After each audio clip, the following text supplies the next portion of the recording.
Yes, students. Now the topic is average rate and instantaneous rate. Average rate आप पढ़ते आ रहे हो तो average rate of reaction over the time interval means rate is equal to क्या होगा, change in concentration on time interval. अभी तक हम यही डिस्कस कर रहे थे, delta x upon delta T. But आप सोचो कि थ्रू आउट रिएक्शन जो भी हो रही है वो क्या सेम रहती है? नहीं ना. स्टार्टिंग में रिएक्शन कैसे होती है, वो डिपेंड कर रही होती है कि रिएक्टेंट की कंसंट्रेशन पे कितना अमाउंट है. स्टार्टिंग में रिएक्शन हो सकता है बहुत फास्ट हुई हो, फिर धीरे धीरे रिएक्शन कैसी होती चली जाती है, स्लो हो जाती है. तो ये नोटिस में किया गया कि अगर हम पूरी रिएक्शन को देखें तो जो एवरेज रेट होती है can not be use to predict the rate of reaction at a particular instant. क्यों? क्योंकि थ्रू आउट रिएक्शन सेम है ही नहीं. ठीक है. तो इसके लिए हमें क्या चाहिए होता है कि हम जो है इनकी इंस्टेंटेनियस रेट निकालें. अब इंस्टेंटेनियस रेट क्या निकालेगी, यानी हमने तो एवरेज निकाली हुई है delta x upon delta T.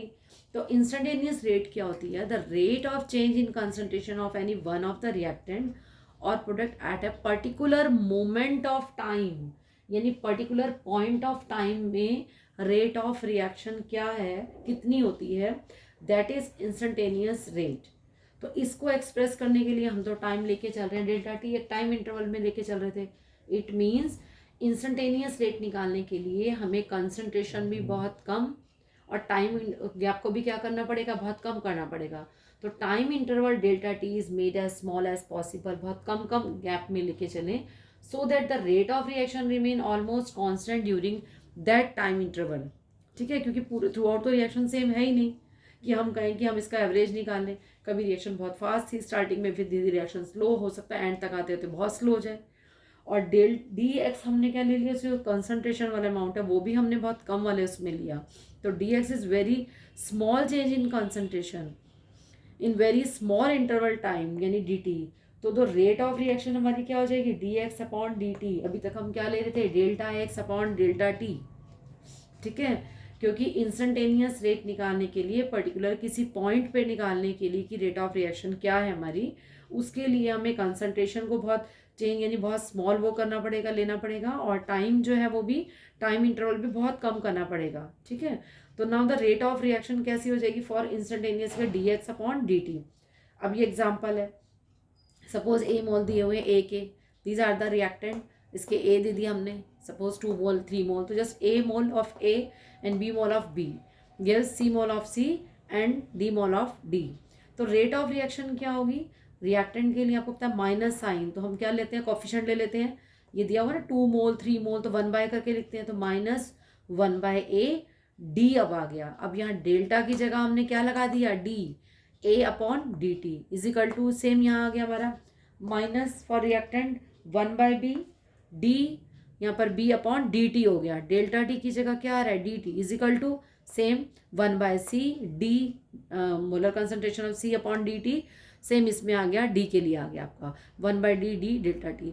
Means जो डेल्टा कंसंट्रेशन के लिए डेल्टा वर्ड यूज हो रहा था वो किस में आ गया, डी में, क्योंकि हमने कंसंट्रेशन का टाइम भी जो सॉरी अमाउंट कंसंट्रेशन बहुत कम में ले ली और टाइम इंटरवल भी क्या कर दिया, बहुत कम कर दिया. और इसके एग्जांपल देते हैं, तो सिर्फ मैंने सिंपल ऐसे दे के बताया. अब उसी रिएक्शन पे आते हैं, N2O5 वाली रिएक्शन पे. कोई और रिएक्शन का एग्जांपल लेके चलते हैं जिसमें आपको क्लियर हो कि अगर हम जो है इंस्टेंटेनियस रेट निकाल रहे हैं तो उसके अकॉर्डिंग क्या है. तो ध्यान करो, एग्जांपल में N2O5 लिया था हमने ना, N2O5 2 mole, it gives 4NO2 plus O2. देखो रिएक्शन बैलेंस है इसमें, है ना. तो रेट ऑफ रिएक्शन हम इसकी क्या लेके चलेंगे, रेट ऑफ रिएक्शन को हम किस टाइप से करेंगे यहाँ पर, तो rate of reaction, rate of reaction is equal to किस टाइप से आएगा इसमें, एक मिनट को, rate of reaction is equal to, पहले थे 1 बाय 2, माइनस का आ जाएगा यहाँ पर, माइनस क्यों आएगा, क्योंकि रिएक्टेंट है. 1 बाय 2 मोल ले रखे हैं, तो यहाँ क्या आ रहा है 1 बाय 2. पहले लेते थे डेल्टा, अब क्या आ जाएगा डी N2O5 अपॉन क्या आ गया, डी टी. पहले क्या था, डेल्टा टी टाइम इंटरवल, अब क्या हो गया, पर्टिकुलर पॉइंट ऑफ टाइम पे ले रहे हैं ना, बहुत स्मॉल टाइम गैप का हमने कम कर दिया, D T is equal to 1 by 4. यहाँ पर क्या आ जाएगा, D NO2 upon D T is equal to DO2 upon क्या आ जाएगा, DT। क्लियर है। तो अब डेल्टा की जगह यहाँ पर हमने इंस्टेंटेनियस निकालने के लिए यहाँ पर क्या कर दिया, इस तरह से कर दिया। और एक और एग्जांपल हो, क्योंकि एग्जाम में अगर आपसे लिखने को आता है H2 + I2 gives 2HI, these are the reactant. तो रेट ऑफ रिएक्शन लिखने को एग्जाम में आ गई 1 मार्क में।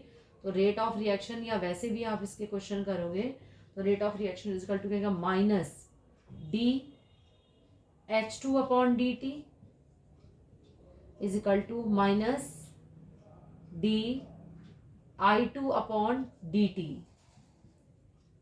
ठीक है, क्योंकि इनकी जो है रिएक्टेंट की कंसंट्रेशन डिक्रीज होती है, इसलिए माइनस साइन में है।